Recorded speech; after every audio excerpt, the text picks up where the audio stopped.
ဒီနေ့ကျွန်တော်ပြောက်ဝေပေးမယ့်အကြောင်းအရာကအသေးရောင်ချင်းနဲ့ပတ်သက်တဲ့အကြောင်းအရာဖြစ်တယ်အဲ့တော့ကျွန်တော်ဒီဒေါက်တာစုတရားမှာအသေးစိတ်နာ page ကိုလာရောက်ပြီးတော့နားထောင်နေကြတဲ့လူနာတွေထဲမှာအသေးမရောင်ဘူးတဲ့လူနာမရှိသလောက်နည်းမယ်လို့ကျွန်တော်ယူဆတယ်အဲ့တော့နံပါတ်1ကအသေးရောင်ချင်းဆိုတာဘာလဲအဲ့တော့အသေးရောင်ချင်းဆိုတာတော်တော်များများသိထားပြီးသားကျွန်တော်စစ်ဆေးမှုတော်တော်များများမှာပါတဲ့ AST, ALT, GGT, Gamma GT လို့ခေါ်တဲ့ GTT, Alkaline Force လို့ခေါ်တဲ့ ALT ပေါ့စတဲ့အသေး enzyme တွေကျွန်တော်တို့ကပုံမှန်ထက်များနေတာကိုကျွန်တော်တို့ကအသေးရောင်နေလို့ကျွန်တော်ခေါ်တာဟုတ်ပြီအသေးရောင်နေဆိုတာဘာကိုပြောချင်တာသူဒီယောဂမဟုတ်ဘူးကျွန်တော်တို့စေပညာအရပြောမယ်ဆိုတော့ sign လို့ခေါ်တဲ့ယောဂလက္ခဏာဖြစ်တယ်အဲ့တော့ကျွန်တော်တို့ဒီလိုအသေးရောင်ရတဲ့အဓိကအကြောင်းဖြစ်တဲ့ disease လို့ခေါ်တဲ့အဓိက cause ကိုကျွန်တော်ရှာဖို့လုပ်အဲ့တော့ကျွန်တော်တို့ဒီအရင်ဆုံးဒီအသေးရောင်နာတွေတွေ့ရင်ဒါဒီယောဂဘာကြောင့်ဖြစ်တယ်ဆိုတော့ကျွန်တော်မတတ်မှတ်တာဒါတော့ကျွန်တော်တို့ဒီဘာကြောင့်ဖြစ်တယ်ဆိုတဲ့အဓိကအကြောင်းဖြစ်တဲ့အဓိက cause ကျွန်တော်ရှာရအောင်အဲ့တော့ဘာတွေအဖြစ်များလဲကျွန်တော်ပြီးနံပါတ်1ကတော့ကျွန်တော်တို့ဒီဒိုးစီဒိုးတွေရှိမယ်အရက်ကြောက်ရှိမယ်အသေးတွေမှာအစီစုတဲ့အသေးစီကုန်းယောဂအသေးတွေစီစုယောဂရှိမယ်ပြီးရင်ကျွန်တော်တို့ဆေးတွေကြောင့်အသေးတွေကြောင့်နိုင်တယ်เนาะအထူးသဖြင့်ဆိုနာမည်ကြီးတဲ့ဆေးတွေမှာဆိုကျွန်တော် TB ဆေးတွေပါမယ်နောက်တစ်ခုကပါလဲလို့ပြောရင်ကျွန်တော် autoimmune ယောဂเนาะအခုကိုခံစနစ်ကကိုယ့်ရဲ့အသေးကိုပြန်တိုက်တဲ့ယောဂတွေရှိအဲ့လိုမျိုးယောဂတွေကြောင့်ဆိုကျွန်တော်တို့ဒီ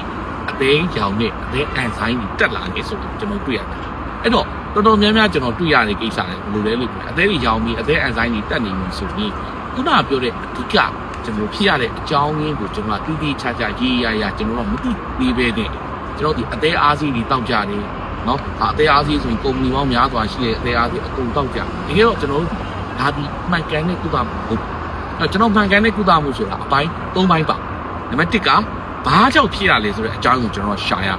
ဟုတ်ပြီเนาะအဲ့တော့အကြောင်းရင်းသိပြီဆိုကျွန်တော်ဒီကုသမှုအပံကိုကျွန်တော်ပေးလို့ရဒီဘိုးကြောင့်ဖြစ်ရင်ဒီဘိုးသိစေတော့စီဘိုးကြောင့်ဖြစ်ရင်စီဘိုးသိစေတော့ဟုတ်ပြီနော်စသဖြင့်ပေါ့သူ့ရဲ့အကြောင်းရင်းပုံပြီးပြီးတော့ကျွန်တော်တို့ဒီဘာကြောင့်ဖြစ်တယ်ဆိုတဲ့အကြောင်းကိုရှာမှတ်တယ်နံပါတ်2ကကြတော့ဗာလဲလို့ပြောဘယ်လောက်ထိအသေးရဲ့လုပ်ငန်းဆောင်တာကြီးထိခိုက်သွားသလဲဆိုတော့ liver function ကိုကျွန်တော်တို့စစ်ရဟုတ်ပြီနော်အဲ့ liver function ဘယ်လောက်ထိထိခိုက်သွားသလဲနော်အသေးထိခိုက်မှုဘယ်လောက်များသလဲကျွန်တော်တို့သိရနံပါတ်3ကကြတော့ဗာလဲလို့ပြောပြီးကျွန်တော်ဒီလိုဒုနာမှာ data ရှိလောက်ကြံခဲ့တယ်လေဟိုအသေးမာနေပြီလားအသေး6ရက်ဖြစ်သွားပြီလားစသဖြင့်ဒါကိုပြီးဖို့အတွက်ကျွန်တော်ဒီ alpha sound ရိုက်တာကြီးအသေးမာနှုံးတိုင်းတဲ့ fibro scan စသဖြင့်ဒါကြီးကျွန်တော်စစ်ဆေးရတာမျိုးကြီးရှိပါတယ်ဒါကြောင့်ကျွန်တော်အနှစ်ချုပ်ပြောချင်တာအသေးရောင်နေဆိုတာယောဂမဟုတ်ပါဘူးဒါဒီယောဂလက္ခဏာသာဖြစ်ဒီယောဂလက္ခဏာကိုမူတည်ပြီးတော့ကျွန်တော်တို့ကတကယ်အကြောင်းရင်းကိုရှာပြီးတကယ်ယောဂကိုမှန်မှန်ကန်ကန်ကုသမှသာလူနာတွေဒီအသေးရောင်နာတွေရော့သွားပြီးတော့နောက်ဆက်တွဲပြဿနာတွေဖြစ်တဲ့နာတာရှိအသေးရောင်နာတွေအသေး၆တာတွေအသေးကန်ဆာတွေဒီမဖြစ်အောင်ကျွန်တော်တို့ကကာကွယ်နိုင်မှာဖြစ်တယ်ဒါတော့ကျွန်တော်ဒီဗီဒီယိုကြည့်နေတဲ့နော်ပရိသတ်တွေလူ